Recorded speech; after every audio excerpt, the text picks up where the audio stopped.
ಫಲ್ಗುಣ ಇದು ನಮ್ಮ ನಿಮ್ಮೆಲ್ಲರ ಸೌಭಾಗ್ಯ.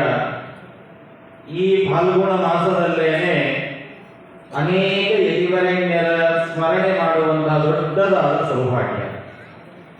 ಅದರಲ್ಲೂ ವಿಶೇಷವಾಗಿ ರಾಯರನ್ನ ಎರಡು ರೀತಿಯಲ್ಲಿ ಪಟ್ಟಾಭಿಷೇಕ ಹಾಗೂ ವರ್ಧಂತಿ ಎರಡೂ ರೀತಿಯಲ್ಲಿ ನಮಗೆ ಸ್ಮರಣೆ ಮಾಡೋದಕ್ಕೆ ಇರುವಂತಹ ಅವಕಾಶ ಈ ಫಲ್ಗುಣ ಮಾಸ.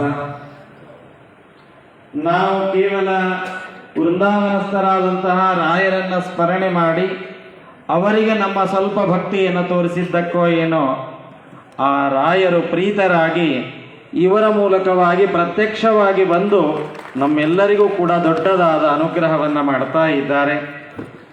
ಈಗ ಆಚಾರ್ಯರು ತಿಳಿಸಿದ ಹಾಗೆ ಮೊನ್ನೆ ತಾನೇ ಅತ್ಯಂತ ವೈಭವದ ಶ್ರೀಮನ್ಯಾಯಸುಧಾ ಮಂಗಳವನ್ನು ಅದ್ಧೂರಿಯಾದ ರೀತಿಯಲ್ಲಿ ಮಾಡಿ ಆ ಮೇರು ಪರ್ವತದ ಪುಣ್ಯವನ್ನು ಹಂಚೋದಕ್ಕೆ ಬಹುಶಃ ಅವರು ಆರಿಸಿಕೊಂಡ ಮೊದಲ ಊರು ಅದು ಕೊಪ್ಪಳ. ಹೀಗಾಗಿ ಕೊಪ್ಪಳದ ದೊಡ್ಡದಾದ ನಮ್ಮೆಲ್ಲರ ಸೌಭಾಗ್ಯ ಆ ಸುಧಾಮಂಗಳದ ಪುಣ್ಯವನ್ನು ನಾವು ಮೊದಲಿಗೆ ಪಡೀತಾ ಇದ್ದೇವೆ. ಹೇಗೆ ಯಾತ್ರೆಯನ್ನು ಮುಗಿಸಿಕೊಂಡು ಬಂದಾಗ ಬೇರೆ ಎಲ್ಲ ಹೋಗಬಾರ್ದು, ಸೀದಾ ಮನೆಗೆ ಹೋಗಬೇಕು ಅಂತ ಒಂದು ಸಂಪ್ರದಾಯ. ಯಾಕೆ ಅಂದರೆ ಆ ಪುಣ್ಯ ಎಲ್ಲಿ ಹೋಗ್ತೇವೆ ಅವ್ರಿಗೆ ಹೋಗಿಬಿಡತ್ತೆ ಅಂತ. ಹಾಗೆ ಆ ಪುಣ್ಯ ಇವತ್ತು ನಮಗೆ ಸಿಗೋದಕ್ಕೆ ಆಗ್ತಾ ಇದೆ ಅಂದರೆ ಎಷ್ಟು ಜನ್ಮಗಳ ಪುಣ್ಯವೋ ಗೊತ್ತಿಲ್ಲ. ಜೊತೆಗೆ ಶ್ರೀಮದ್ ಭಾಗವತ ತಿಳಿಸುವ ಹಾಗೆ ಜನಸ್ಯ ಕೃಷ್ಣಾದ್ ವಿಮುಖಸ್ಯ ದೈವ ಅಧರ್ಮಶೀಲಸ್ಯ ಸುದುಃಖಿತಸ್ಯ ಅನುಗ್ರಹ ಏವ ಚರಂತಿ ನೂನಂ ಭೂತಾನಿ ಭವ್ಯಾನಿ ಜನಾರ್ದನಸ್ಯ. ಯಾವ ವ್ಯಕ್ತಿಗಳು ಏನೋ ದೈವದಿಂದಾಗಿ ಸ್ವಲ್ಪ ಧರ್ಮದಿಂದ ದೂರಾಗುವ ಸಂದರ್ಭ ಬಂದಾಗ ಆ ಪರಮಾತ್ಮ ಜ್ಞಾನಿಗಳ ಮೂಲಕವಾಗಿ ಇಂತಹ ಯತಿವರೆಣ್ಯರ ಮೂಲಕವಾಗಿ ನಾವು ಇದ್ದಲ್ಲಿಗೆ ಬಂದು ನಮಗೆ ಧರ್ಮ ಮಾರ್ಗದ ಸರಿಯಾದ ದಾರಿಯನ್ನು ತೋರಿಸ್ತಾನಂತೆ. ಅವರು ಇಲ್ಲಿ ಬಂದದ್ದು ನಮ್ಮಿಂದೇನು ದೊಡ್ಡದಾದ ಲಾಭ ಪಡೆಯುವ ಕಾರಣ ಇಲ್ಲ. ದೇವರವರಿಗೆ ಎಲ್ಲವನ್ನೂ ಕೂಡ ಅನುಗ್ರಹ ಮಾಡಿದ್ದರೂ ಅನುಗ್ರಹ ಏವ ಚರಂತಿ ನೂನಂ. ನಮಗೆ ಧರ್ಮದ ಮಾರ್ಗವನ್ನು ತೋರಿಸಿ ಆ ಧರ್ಮದ ಮಾರ್ಗದಲ್ಲಿ ಹೇಗೆ ನಡೆಯಬೇಕು ಅಂತ ಅನುಗ್ರಹ ಮಾಡೋದಕ್ಕಾಗೇನೆ ಜ್ಞಾನಿಗಳ ಸಂಚಾರ ಅಂತ ಶ್ರೀಮದ್ ಭಾಗವತ ತಿಳಿಸುವ ಹಾಗೆ ಸಂವತ್ಸರದ ಕೊನೆಯಲ್ಲಿ ಇದ್ದೇವೆ. ಕ್ರೋಧನಾಮ ಸಂವತ್ಸರ ಮುಗೀತಾ ಇದೆ. ವಿಶ್ವಾವಸು ಸಂವತ್ಸರಕ್ಕೆ ಸ್ವಾಗತ ಮಾಡೋದಕ್ಕೆ ಸಿದ್ಧರಾಗ್ತಾ ಇದ್ದೇವೆ. ಶ್ರೀಪಾದಂಗಳವರ ಮೂಲಕವಾಗಿ ರಾಯರಲ್ಲಿ, ಪ್ರಾಣದೇವರಲ್ಲಿ, ಪರಮಾತ್ಮನಲ್ಲಿ ಬೇಡೋದು ಒಂದೇ. ಕೇವಲ ಕ್ರೋಧನಾಮ ಸಂವತ್ಸರ ಮುಗಿದರೆ ಸಾಲದು. ನಮ್ಮ ಒಳಗಿರುವಂತಹ ಎಲ್ಲ ಕ್ರೋಧ, ಕಾಮ ಇವೆಲ್ಲವೂ ಮುಕ್ತಾಯ ಆಗಲಿ. ಆ ವಿಶ್ವಾವಸು ವಿಶ್ವರೂಪಿಯಾದ ಪರಮಾತ್ಮನ ದೊಡ್ಡದಾದ ವಸು ಸಂಪತ್ತು, ಆ ಜ್ಞಾನ ಸಂಪತ್ತು, ಕರುಣಾ ಸಂಪತ್ತು ನಮಗೆ ಅನುಗ್ರಹ ಆಗಬೇಕು. ಆ ನಿಟ್ಟಿನಲ್ಲಿ ಈ ಸಂವತ್ಸರದ ಕೊನೆಯಲ್ಲಿ ಶ್ರೀಪಾದಂಗಳವರು ಆಗಮಿಸುವ ಮೂಲಕವಾಗಿ ನಮ್ಮೊಳಗಿರುವ ಎಲ್ಲ ಕಲ್ಮಶವನ್ನು ಕಳೆದು ಉತ್ತಮವಾದ, ಕೇವಲ ನಮಗೆ ಮಾತ್ರವಲ್ಲ ವಿಶ್ವಕ್ಕೇನೆ ವಸುವನ್ನು ಕೊಡೋ ಹಾಗೆ ಗುರುಗಳ ಅನುಗ್ರಹ ಮಾಡಲಿ ಅಂತ ಪ್ರಾರ್ಥನೆಯನ್ನು ಮಾಡ್ತಾ ಶ್ರೀಕೃಷ್ಣ. ಧನ್ಯವಾದಗಳು. ಇನ್ನು ಪಂಡಿತ್ ಶ್ಯಾಮಾಚಾರ್ ಕುರುಡಿಯವರು ಬಂದು ಪ್ರವಚನ ಕಾರ್ಯಕ್ರಮವನ್ನು ನೆರವೇರಿಸಿಕೊಡ್ಬೇಕು ಅಂತ ಹೇಳಿ ಕೇಳ್ಕೊತಾ ಇದ್ದೀನಿ. ಪಂಡಿತ್ ಶ್ಯಾಮಾಚಾರ್ ಬಂಡಿಯವರು ಬಂದು ಪ್ರವಚನ ಕಾರ್ಯಕ್ರಮವನ್ನು ನೆರವೇರಿಸಿಕೊಡ್ಬೇಕಂತ ಹೇಳಿ ಕೇಳ್ಕೊಳ್ತಾರೆ.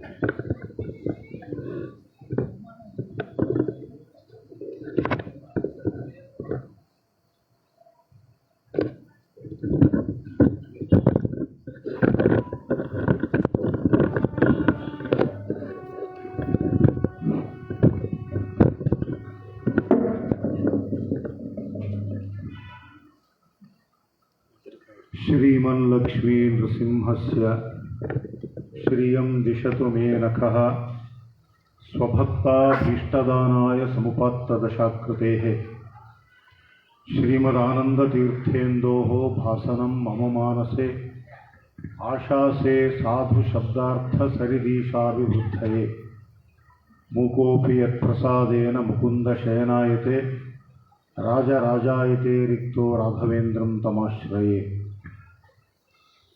ವೇದಿಕೆಯಲ್ಲಿ ಆಸೀನರಾದಂತಹ ಪರಮ ಪೂಜ್ಯ ಮಂತ್ರಾಲಯ ಮಹಾಸ್ವಾಮಿಗಳ ಚರಣ ಸನ್ನಿಧಿಗಳಲ್ಲಿ ಅನಂತ ಭಕ್ತಿಪೂರ್ವಕ ಪ್ರಣಾಮಗಳನ್ನು ಅರ್ಪಿಸಿ ಎಲ್ಲ ಹಿರಿಯ ವಿದ್ವಾಂಸರಿಗೂ ಮತ್ತು ಗಣ್ಯಮಾನ್ಯರಿಗೂ ನಮಸ್ಕಾರಗಳನ್ನು ತಿಳಿಸ್ತಾ, ಈ ದಿನ ಮಂತ್ರಾಲಯ ಸ್ವಾಮಿಗಳು ಕೊಪ್ಪಳ ನಗರಕ್ಕೆ ಆಗಮಿಸಿದ್ದಾರೆ. ಸ್ವಲ್ಪ ತಡವಾದರೂ ಕೂಡ ಚಿಂತೆ ಇಲ್ಲ. ಅವರ ಆದೇಶದಂತೆ ಅವರ ಮುಂದೆ ಒಂದು 5-6 ನಿಮಿಷಗಳ ಕಾಲ ಒಂದು ಸತ್ಕಾಲಕ್ಷೇಪ. ನಮ್ಮಲ್ಲಿ ಧರ್ಮೋ ವಿಶ್ವಸ್ಯ ಜಗತಃ ಪ್ರತಿಷ್ಠಾ ಅಂತ ಒಂದು ಮಾತಿದೆ. ಅಂದರೆ ಈ ಪ್ರಪಂಚವನ್ನು ವಿನಾಶದ ಅಂಚಿಗೆ ಜಾರದಂತೆ ತಡೆ ಹಿಡಿದಂತಹ ಒಂದು ಮಹಾಶಕ್ತಿ ಅಂದರೆ ಧರ್ಮ ಅಂತ. ನೀವು ಇತಿಹಾಸವನ್ನು ತೆಗೆದು ನೋಡೋದಾದರೆ ಅನೇಕ ರೋಚಕವಾದ ಅಂಶಗಳು ನಮ್ಮ ಗಮನಕ್ಕೆ ಬರ್ತವೆ. ಎಂತೆಂಥ ದೊಡ್ಡ ಡೈನಸ್ಟಿಗಳು, ದೊಡ್ಡ ದೊಡ್ಡ ರಾಜಮನೆತನಗಳು, ದೊಡ್ಡ ದೊಡ್ಡ ಸಂಪದ್ಭರಿತ ರಾಷ್ಟ್ರಗಳು ಇತಿಹಾಸದಲ್ಲಿ ಉರುಳಿ ಹೋದವು. ಯಾಕೆ ಉರುಳಿದು ಹೋದವು ಅಂತಂದರೆ ಧರ್ಮವನ್ನು ಮರೆತದ್ದೇ ಅದಕ್ಕೆ ಕಾರಣ ಆಯಿತು. ನಮ್ಮ ದೇಶ ನೋಡಿ, ಎಷ್ಟೇ ಪರಕೀಯರ ಆಕ್ರಮಣಕ್ಕೆ ತುತ್ತಾಗಿದ್ದರೂ ಕೂಡ, ಎಷ್ಟೇ ವಿಪ್ಲವಗಳು ಬಂದು ಒದಗಿದರೂ ಕೂಡ ಇದು ಗಟ್ಟಿಯಾಗಿ ನಿಂತಿದೆ. ಯಾಕೆಂದರೆ ಇದರ ತಳಹದಿಯಲ್ಲಿ ಧರ್ಮದ ಬೇರುಗಳಿವೆ. ಆದ್ದರಿಂದ ನಮ್ಮ ಭಾರತ ದೇಶ ಸುದೃಢವಾಗಿ ನಿಂತಿದೆ. ಕೆಲವರು ಅನ್ನೋದು ಕೂಡ ಸತ್ಯ. ಬ್ರಿಟಿಷರು ನಮ್ಮ ಮೇಲೆ ಆಕ್ರಮಣ ಮಾಡಿದಾಗ ಸಮೃದ್ಧವಾಗಿತ್ತು ದೇಶ. ಬ್ರಿಟಿಷರು ಸುಮಾರು ವರ್ಷಗಳ ಕಾಲ ಆಡಳಿತವನ್ನು ನಡೆಸಿ ನಮ್ಮ ದೇಶವನ್ನು ನಮ್ಮ ಕೈಗೊಪ್ಪಿಸಿದರು.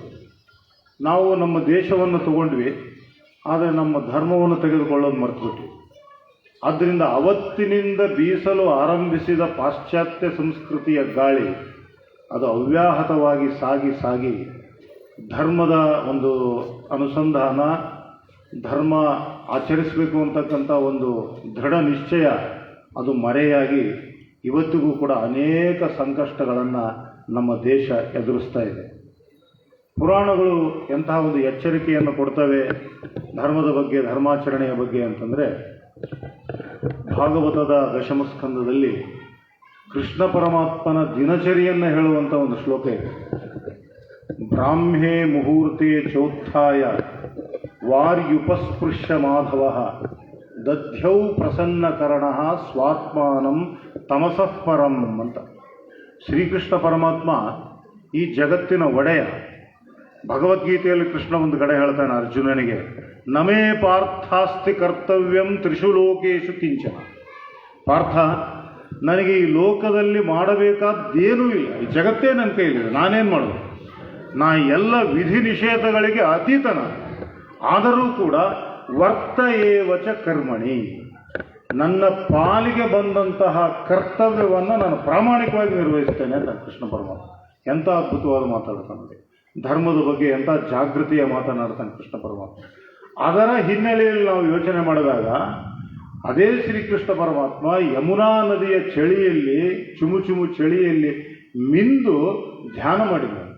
ಯಾರನ್ನು ಧ್ಯಾನ ಮಾಡಬೇಕು? ತನ್ನನ್ನೇ ತಾನು ಧ್ಯಾನ ಮಾಡಿಕೊಂಡ ಅಷ್ಟೇ.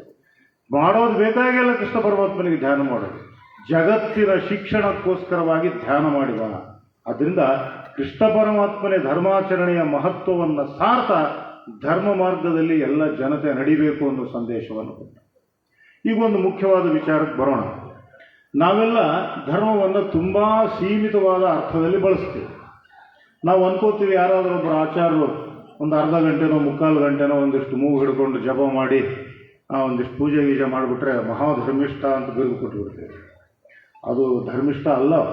ಅದು ಧರ್ಮ ಹೌದು, ಧರ್ಮದ ಒಂದು ಭಾಗ ಹೌದು ಆಚರಣೆ. ಆದರೆ ಭಾಗವತ ಪುರಾಣ ಹೇಳುತ್ತೆ ಪ್ರಥಮ ಸ್ಕಂದದಲ್ಲಿ ಧರ್ಮದ ಸಂಪೂರ್ಣ ಚಿತ್ರವನ್ನು ಭಾಗವತ ಪುರಾಣ ಕೊಡುತ್ತೆ.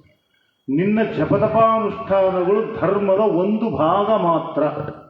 ಪರಿಪೂರ್ಣ ಧರ್ಮ ಯಾವುದು ಅಂತಂದರೆ ಅದಕ್ಕೆ 4 ಪಾದಗಳಿದೆ, 4 ಆಯಾಮಗಳಿದೆ ಆ ಧರ್ಮಕ್ಕೆ ಅಂತ ಹೇಳುತ್ತೆ.